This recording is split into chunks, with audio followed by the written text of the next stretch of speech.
All right, hello everybody. This is the Beef Brunch news update for the week ending January the 20th. So this will be released on Tuesday morning, January the 24th. This is Jason Holmes with the LSU Ag Center Northeast region. We got Lee Faulk with Ag Center over in the Northwest, and Vince Desautel down in the central part of the state. So Vince is on the road today. Said he's down in the Piney Hills of Allen Parish. So we're going to let Vince get us cranked up with our recording today with what he's seeing and field conditions down in his part of the state. So Vince, I'm going to let you roll on. Thank you, Jason and Lee. It's a pleasure to be here, man. It's beautiful weather today. It was not so pretty on the weekend. Saturday we had area-wide rain, which I think most everyone in the state experienced rainfall, just depending on where you were, from an inch to 2 inches. Beautiful today. Rain again tomorrow with severe weather. Um, Pastures are soaked. I was just in one of the local feed dealers visiting, and they said it's saturated throughout. People are having to feed. Hay is, people are scrambling for more hay, that which there is none. Um, it's been a challenging time here. If we can only just get some consistently pretty weather to dry some things out, and naturally the freeze of Christmas and New Year's week, or between Christmas and New Year's, we had an issue with ryegrass, as we spoke of in our previous news update. We've seen a rebound with ryegrass and some of the other winter planted forages, but it's we've lost some stands, so it's very difficult to regain some stand, especially on some prepared seedbed. I'm seeing better stands, I guess, where we had protection from some standing sod, or what was overseeded, where there was some standing forages that I guess help protect the root system. For just those few degrees of temperature has helped. Where some top dressers going out, I see better stands on stuff that was overseeded, fairly late, so it was young and it was in the sod, but it's really coming on right now. So that's a blessing in disguise. But in our part of the world, there's most acres are prepared seed bed, and it's continuing to be a struggle to keep things fed. As we move forward, there's we talked about some cattle being thin. There's a lot of thin cattle out there. Jason, I'm sure, will cover the markets, but market seems to have been fairly favorable for the opening week of our local stockyard markets. But I imagine that I haven't seen any numbers, but I imagine the numbers are up as far as uh, cattle that are in the sale barns here lately. Um, but moving forward, a lot of bulls have been turned out for the fall calving season. Um, Still people in the market for some bulls. I know the Angus bull sale is coming up here this weekend in Kinder's, the Louisiana Angus Association sale.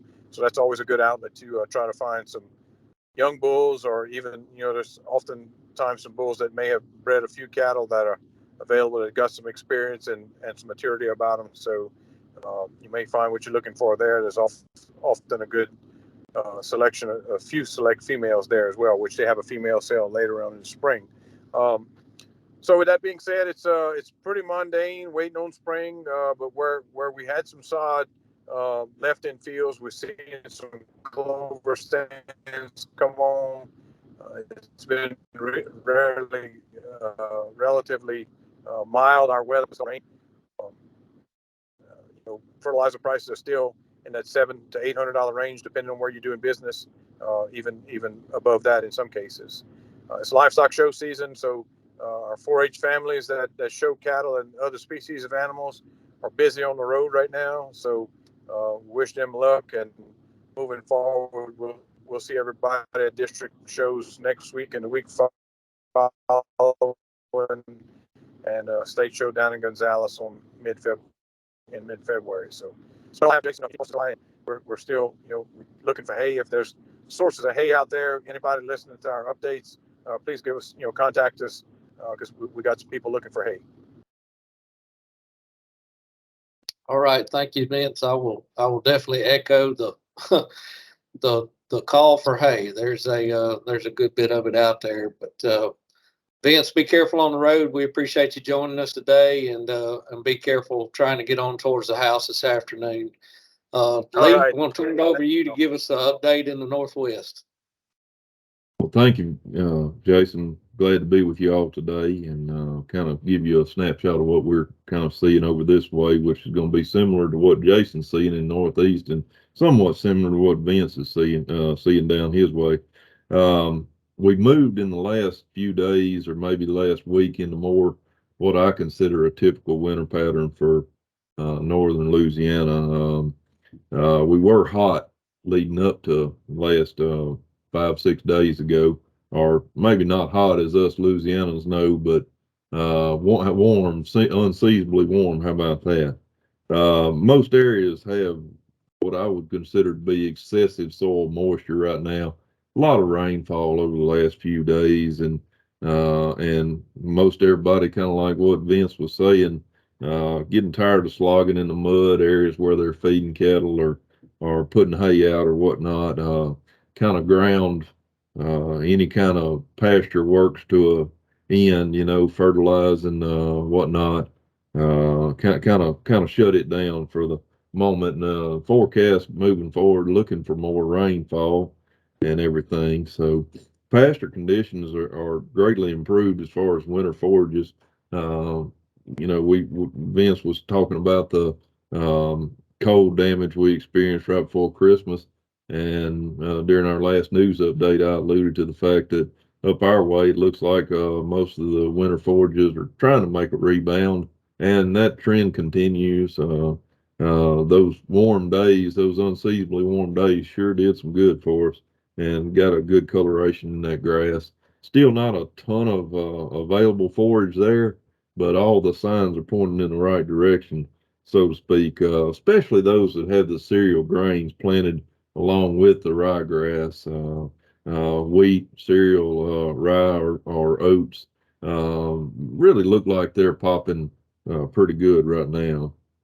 Uh, Starting to see a few early signs. You got to look pretty closely with some volunteer ryegrass. A lot of cattle producers up in my neck of the woods rely on that volunteer ryegrass, and of course over in the Red River Valley on that clover crop. And starting to see a few signs that that's starting to make an appearance. Look out across some pastures that are unplanted that have usually have a high population of that volunteer ryegrass. Starting to see a touch of a sign of green up here and there. Not enough to make a measurable difference right now, but we know that it's coming, and that it'll play a more important role and bigger role in our cattle nutrition moving forward the next month or two for sure. With that kind of green tinge in spots on some pastures, of course, it's time for the annual reminder about your winter weed control. That's important to a lot of our producers, especially on their hay fields. Trying to control that volunteer ryegrass in those hay fields. And now's the time to get a plan in place. Don't wait too late. No matter what your strategy is, it's what product you're going to use to control that stuff. Go on and get your plan in place, and just go on and get over the sticker shock of buying these herbicides that you're going to need to make those controls. But be getting it on your minds, whether it's broadleaf or grass weed pressure that you're going to need to control for. Very little cattle being worked right now, other than, if you got somebody that's putting some calves or yearlings on ryegrass, maybe run them through the chute to um, perform some internal parasite control, deworm them, and such like that. And of course, those shipping cattle, but very, very little cattle working going on mature herds right now, just not the right time of the year. And the pen conditions are certainly not conducive to working any large number of cattle, unless you like wading mud up to your knee in some cases. Um, just want to echo what Vince said first and Jason said about the hay situation. Phone has been ringing fairly consistently over the last week or two.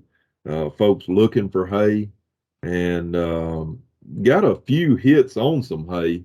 So if you're in a bind and needing some, or most importantly, if you have a few that you could sell, get in touch with one of us and let us know. We'll sure try to steer some folks your way. Either way you want to do it, but yeah, you sure help out some cattle producers right now, because these hay supplies are short right now. No, Jason's going to touch on the markets. I'd say it's mostly positive and optimistic, despite, kind of a step back, I would say, last week. Um, Fairly large runs at our local sale barns, and Jason and I are visiting this morning on the phone briefly, and seeing that trend kind of on some national levels sale barns and large livestock markets with lower census numbers, and that could be due a lot to weather conditions. While we haven't experienced it in Louisiana, a good portion of this country and of course cattle country for sure has experienced quite a bit of snow and winter weather. In fact, it's ongoing right now, I believe. Um, but there's last week I talked a lot about information, and I want to harp again, maybe not on the information directly, but on what that information can help lead you to. And that's decisions on marketing yearlings and calves. And when I say calves, I'm not necessarily meaning weanling calves, because we know that if you're breeding and everything but the summer, you probably don't have some calves ready to wean at this exact moment, unless you're calving during the summer. But specifically, I'm talking about marketing those calves or yearlings, weanlings that you may have weaned in the fall and were carrying around for ryegrass. And the reason I'm bringing this up is I've been on the phone and talked personally, sometimes across a pickup bed, with several cattle producers that are just kind of tired of fighting the battle, so to speak. They got sets of calves, sets of weaned calves, backgrounded, they long time weaned, straightened out, ready to go for these winter forages. But winter forages just aren't producing to their full potential, and they've still got these cattle on feed, and this feed bill just weighing them down, folks. When you're paying north of $400 a ton on feed, that gets in your pocketbook, and it gets in there quick. And so what we're seeing a lot of these folks do is they're gathering this information, and they're looking at what some of these cattle are bringing, and I'm not talking about the light side of things. I'm talking about 500 pounds or above. They're seeing what these cattle are bringing, and I'm sure Jason will cover it in his market report, and they're saying, the heck with this, I'm going to get them gone and not going to pay for this feed bill anymore. And so that's a tough decision to make. It goes back to that information ramble I had last week about collecting information on the markets and what things are doing in your area, and trying to decide if that's going to be a profitable a solution to go on and market those cattle early.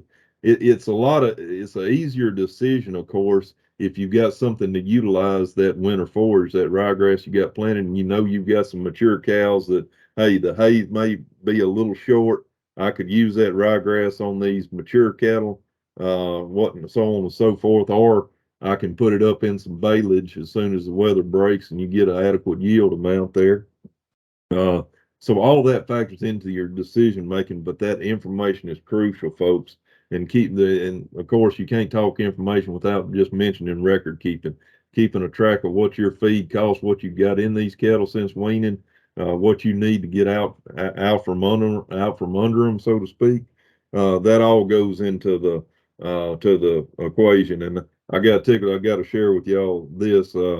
Visiting with a fellow the other day, and he had bought a string of yearling cattle this a while back, and kind of got upside down on them due to cost, and also the feed he's got in these things. And he gave me a quote, and I chuckled with it, and it's got a lot of truth to it. He said, "It's not a loss on them until you sell the cattle." And so he was going to hold on till the bitter end, just hoping not to show a loss on that. I do want to wrap up with a couple of dates, and Jason may have been intended to mention these. If so, I'm going to steal his thunder. straight out of the cloud there. Master Cattleman class, we're going to be offering kind of a joint class. Jason and I are in Ruston starting February the 28th. You know, Ruston's kind of a in between territory for us. It's sits right on the regional line between Northeast and Northwest, and there's a lot of crossover there as far as that location. And we know we've got several producers in the Ruston area that have requested this us to have a class here, and the pandemic kind of got in the way of plans and interrupted some stuff. But we are coming to Ruston starting February the 28th. I would like to make mention that space is very limited on that class. So if you're interested, if you're in the area and would like to enroll in the Master Cattleman class coming up in Ruston there, get in touch with one of us. We'll get you all the registration information. The final event that we kind of got nailed down and I'd like to announce is our beginner cattleman program. You know, this is a new program that we rolled out. Dr. Ashley Edwards is in charge of it, so to speak. And it's designed for folks that have either don't have cattle or have been in the cattle business for less than 10 years. And I know if you listen to this news update, you may have had cattle for quite a few years. So this is kind of engineered towards those that are just getting in the cattle business. But we're rolling out a new class of that. It's going to start on March the 17th. The location for this year going to kind of be a split location. We're going to have it at the Red River Research Station, which is in Bossier City. We're also going to have a few of the classes at the DeSoto Parish Extension Office there in Grand Cane. And so it's going to be a good mixture of those. They're not far apart, really, but those are the two locations. So if you would like more information on that, reach out to Ashley or any one of us, and we can point you in the right direction. Jason, I believe that's all I've got. Thank you, Lee. I'm going to follow up on one thing you were talking about because I think it's worth the continued conversation, and that's cleaning up those hay fields of a lot of those unwanted cool season annuals.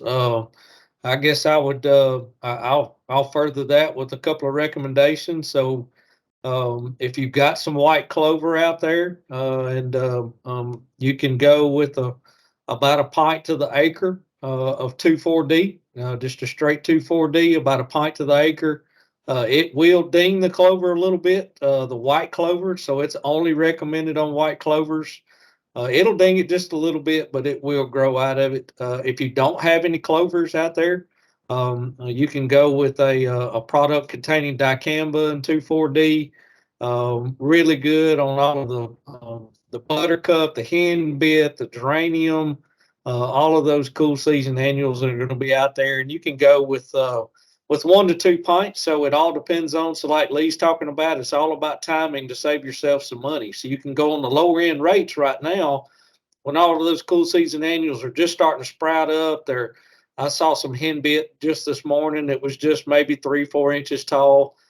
So the more we let that stuff get closer to flowering, the higher rates of chemicals we're going to have to use to be able to control it. So Lee's spot on with the fact that we can save ourselves a little money just by getting out there in a timely manner and being able to control those with some chemical. If you don't have a license, you can use metsulfuron methyl. You'll see it sold as Patriot or MSM, about a ½ ounce. So that's a water dispersible granule, about a ½ ounce to the acre. Works really, really good. Now, once my hair grasses start greening up, MSM is off the table. But while they're dormant, you can pretty safely get out there and use those MSMs. But whatever you do not use that chemical class on some hair grass that's already come out of dormancy. You won't be very happy. We realize it's pretty damp, but and we all know that can change pretty rapidly around here. So just keep an eye on your fields. Whenever you see that you've got an opportunity and not going to get out there and make a bunch of ruts in your hay fields, get out there and start working on some of those. And I've already started doing some pricing on some of those chemicals, and it does not look like right now there's much variation between prices we're seeing now and what we were seeing last year. So hopefully most of those common chemicals that we use will will maintain prices and not jump up on us too much. Getting in our markets, the weekly slaughter fell to 646,000 head from 661,000 the prior week, but that's still 9,000 above the same week last year. Choice box beef closed the week at $274.28 a hundred. That's down $6.82, with a choice select spread of $18.87, which is down $4.25 from the previous week.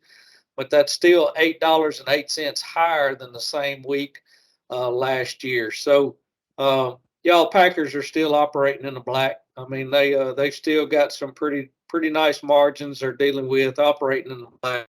So they can still get a little bit more money for these fat cattle, and I suspect that we'll continue to see these feeders asking for some higher prices as we continue into the first quarter of the year.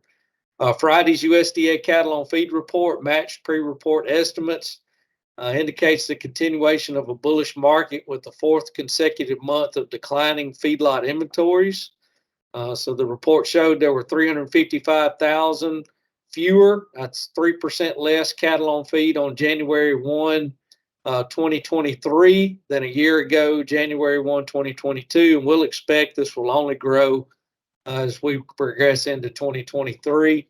There are some estimates by September of 23 that the cattle on feed numbers will be the lowest that we've seen since 2017.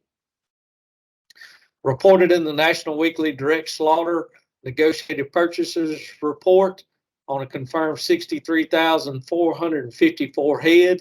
In the Southern Plains, live purchases traded $1 lower at $1.55. In the Western Corn Belt, live purchases traded steady to $2 lower from $1.56 to $1.58.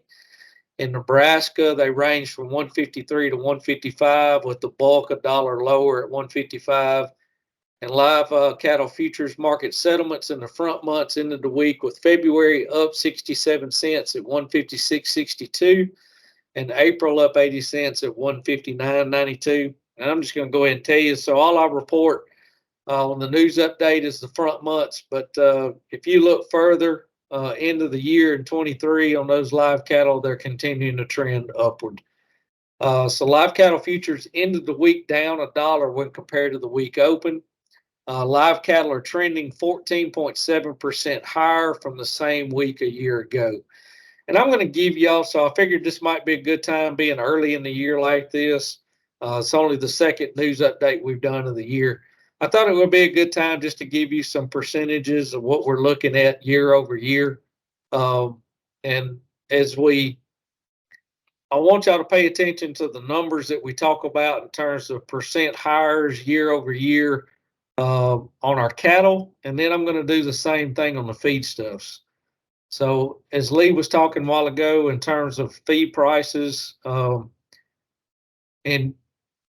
I guess it's just good talking points as we continue to try to move our cattle industry forward is, yeah, cattle prices are good, 14 to 16% higher year over year cattle prices, but we're seeing the same increases on our feedstuffs. So whenever we see the same increase on feedstuffs, we're just washing all of our income or all of our profit. We're just washing it out because of those input prices. 500 to 600 pound steers, medium and large 1s and 2s, sold steady at $1.94. So that was steady to $17 higher when compared to the previous week. So as Lee said, we've had a good bit of unsettled weather across the midsection of the country. We're recording this on Monday the 23rd. There's a whole swath of wintry weather coming across the midsection tomorrow. It's already started down towards the panhandle of Texas. So I would suspect that there's going to be a great hesitancy of anybody pushing cattle towards the markets this week. We saw some pretty low sale inventories last week, probably going to see some pretty low sale inventories this week. So anytime we have multiple weeks like that with some low inventories, those cattle buyers still got tickets to fill. So I think once we get rolling and we get some pretty good warm weather and some good weather to move cattle to market, I think those cattle buyers are going to be hungry for those cattle, and I think we'll see some pretty good prices once we get through some of this unsettled weather. 5-weight calves are trending 12% higher from the same week a year ago. 700 and 800 pound feeder steers, medium and large ones and twos, sold between 166 and 172. So those were down $7 to up $1 when compared to the previous week. On that same class of cattle, front market settlements into the front months, futures market settlements into the front months, with March up 87 cents at 180.97 and April up 62 cents at 185.77. Feeder cattle futures into the week generally steady when compared to the week open. And to continue, feeder cattle are trending 16% higher from the same week a year ago. Looking at our cull cows, the lean cull cows in thin condition ended the week up a penny at 68 cents a pound. Boning utility, that's those in moderate condition, ended the week down 3 cents at 74 cents a pound. And those in high condition ended the week down a penny at 77 cents a pound. So when you compare that to year over year, we're running about 10 cents a pound higher year over year on those cull cows. So looking at our feedstuffs, soybean meal down $7.60 a ton at $501.20 a ton. When we look at that compared year over year, that's 19% higher than the same week a year ago. Soybean hull steady at $200, 17% higher same week year ago. Rice bran steady at $200 a ton, 2% higher same week last year. Cottonseed meal down $2.50 a ton at $382.50, 21% higher. Whole cottonseed down $10 at $355, 16% higher. Corn gluten feed meal, 60% product, steady at $800 a ton, 15% higher. DDG's down $16.67 at $300. Y'all, this is the one that's the real kick in the gut. Y'all have heard me talk before. I'm a huge fan of dry distillers grain, but at $300 a ton, it just prices itself almost out of reach. 28% higher for the same week a year ago. Corn up 13 cents a bushel at $7.03 a bushel, and that's 9% higher. So again, as we use these talking points to continue to move our industry forward, yes, we're getting some really good prices on these cattle, but we have got to continue to push for higher prices, more transparency in the industry in terms of being able to get what these cattle are worth. So up until y'all all know this, up until just the last month, we were getting prices for weaned calves, the same prices that we were getting in the 1980s. We just have not really seen really big prices. We've seen some surges, just like we saw in the early like 2013, 14, 15. We saw some really good prices, but we need some consistency in some of these markets, and for these calf prices to match what they're worth, what the packers are continuing to get off of that meat in the grocery store. Share some of that wealth. As I said, they are still, even though those choice select spreads are down, they're still operating in the black. So we just need to continue to move towards and getting the fair share of the market on the cow calf side. And as we continue to talk about these things and we continue to educate ourselves on it, I think we'll continue to move the industry that way. It's as Lee said, there's been a whole lot of tailgate conversations about whether or not to continue fighting this bear in the cattle industry, and it's a tough conversation to have for some families that have been in the cattle business and they've had cattle on their place for 100 years. It's a tough conversation to have. So I hope some of these prices and some of these real efficient producers, they watch their costs. hopefully they'll be able to catch up a little bit on some of these notes that they may have gotten behind on with some of these prices. But I'll quit rambling. I appreciate Lee mentioning the Master Cattleman class. I'll mention all of the district shows that we've got coming up. So I think Vince mentioned those. So Northwest District Show is coming up this weekend. So they'll be over there at Shreveport at the State Fairgrounds Friday and Saturday. The Central District and the Northeast District will get cranked up on Wednesday. Central District, they had their show, so it's a come and go down at the fairgrounds in Leesville, starting up mid next week. And Northeast District show over in Delhi will also get cranked up next Wednesday, so that'll be February the 1st. We'll get cranked up over there in Delhi. Come out and support these kids. These are all 4-H and FFA kids.